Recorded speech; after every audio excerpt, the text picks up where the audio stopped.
Attention, je vous le dis tout de suite, si vous avez un budget illimité, cette vidéo n'est pas pour vous. Ici, on s'adresse à des gens qui veulent profiter de l'Espagne à petit prix. Attention, top, c'est parti. Classement des 5 villes côtières les moins chères où investir en Espagne. Mais avant ça, n'oubliez pas de vous abonner à notre chaîne, ça nous fait plaisir. Premièrement, ça nous aide. Deuxièmement, ça nous donne envie de faire plus de vidéos.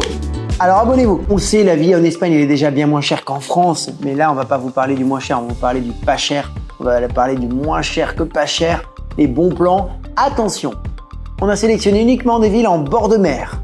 Des villes de plus de 20 000 habitants. Et attention, c'est parti pour le classement. La numéro 5, c'est Cadiz. Cadiz, c'est une jolie ville qui est pas très loin de Séville, qui est assez plébiscitée par nos clients.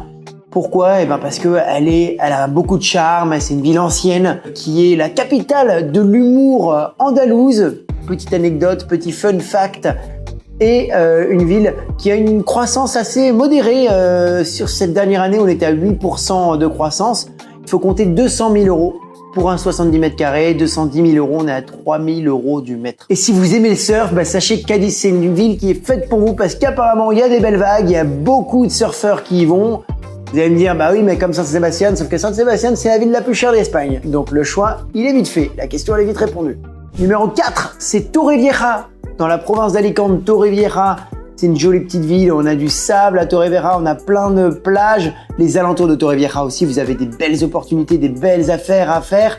Vous avez des lacs d'eau salée, un petit peu comme la mer Morte. Et en plus, ces lacs, ils sont roses. Vous flottez comme un ballon quand vous allez dessus. Attention, il faut prévoir de l'eau pour vous rincer.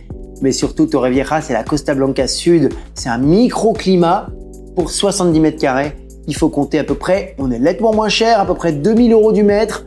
Allez, pour 130, 140 000 euros, les bonnes affaires, on le trouve autour de 120 000 euros. On a une agence à Alicante. Contactez-nous, on va vous la trouver, votre perle rare à Torrevieja. Et alors, on a 2 clients qui nous ont fait un témoignage fantastique sur cette belle affaire qu'ils ont fait maintenant il y a quelques années. Donc attention, les prix ont monté 15% l'année dernière sur Torrevieja. C'est Fabienne et Patrick. Fabienne et Patrick, leur vie, elle a changé radicalement. Regardez la vidéo parce que ça vaut vraiment le détour. La troisième ville, c'est Cartagena. C'est un peu plus au sud en descendant la Costa Blanca. On est sur 1368 euros du mètre carré en 2025. Autant vous dire que c'est pas cher qu'à 70 mètres carrés, on dépasse à peine les 100 000 euros. 100 000 euros pour avoir votre château en Espagne en bord de mer. Cartagena, c'est connu aussi pour son histoire. On a un ancien théâtre romain qui est connu à Cartagena. Et puis pour ses petits tapas pas chers et sa vie nocturne vraiment très agréable. Donc en plus, il fait bon vivre à Cartagena. On vous recommande. La numéro 2, c'est Huelva. Huelva, elle est vraiment ultra demandée par nos clients, par nos investisseurs, par nos retraités parce qu'elle est vraiment pas chère. C'est la grande concurrence de Cadiz. Elle est pas loin de Cadiz, elle est à la même distance de Séville. On est vraiment pas cher, on est au-dessus des 1300, 1400 euros du mètre. Vous avez des plages, vous avez même un petit village qui s'appelle El Rocío, qui est à côté de Huelva, qui fait moins de 20 000 habitants. J'ai pas pu le mettre dans le classement. Je vous recommande d'aller le voir. C'est un village où les routes ne sont pas bitumées. C'est du sable dans toutes les rues parce que tout le monde est à cheval dans ce village. J'ai envie de vous faire une vidéo sur ce village un jour où j'en aurai l'occasion. Et enfin, la numéro 1, je vais vous la donner, mais avant, il faut que vous abonniez à notre chaîne si c'était pas déjà fait. Pardon à tous ceux qui l'avaient déjà fait, mais vous savez que vous êtes une grande majorité. Il y a à peu près 20% des gens qui regardent nos vidéos qui sont déjà abonnés à la chaîne. Donc, c'est-à-dire que 80% potentiellement ont l'opportunité de le faire. Et le numéro 1, c'est une petite ville qui est juste à côté d'Almeria qui s'appelle Roquetas de Mar. Almeria, c'est très connu, on appelle ça le potager de l'Europe. Il y a énormément de production de légumes dans des serres, mais vous avez aussi une très belle localité qui est Roquetas, où on a déjà fait quand même pas mal de ventes. Les gens nous la demandent, d'abord parce que c'est pas cher, ensuite parce qu'il fait beau, parce qu'il fait chaud. Et alors là, à Roquetas de Mar, on trouve encore des appartements où vous êtes à 5 minutes de la plage pour moins de 100 000 euros.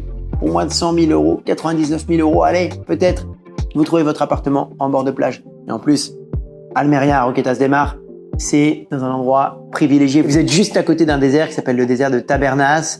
C'est d'ailleurs là qu'il y a eu beaucoup de spaghetti western qui ont été tournés dans les années 70, 80. Alors pour ceux qui ne connaissent pas les spaghetti western, c'était ces westerns qui étaient tournés pas aux États-Unis mais en Europe, et beaucoup de même productions italiennes sont venues tourner en Espagne. Donc vous l'avez compris, Roquetas de Mar à côté d'Almeria, position numéro 1, vous avez votre logement dans une petite ville mignonnette, beaucoup plus mignonne qu'Almeria.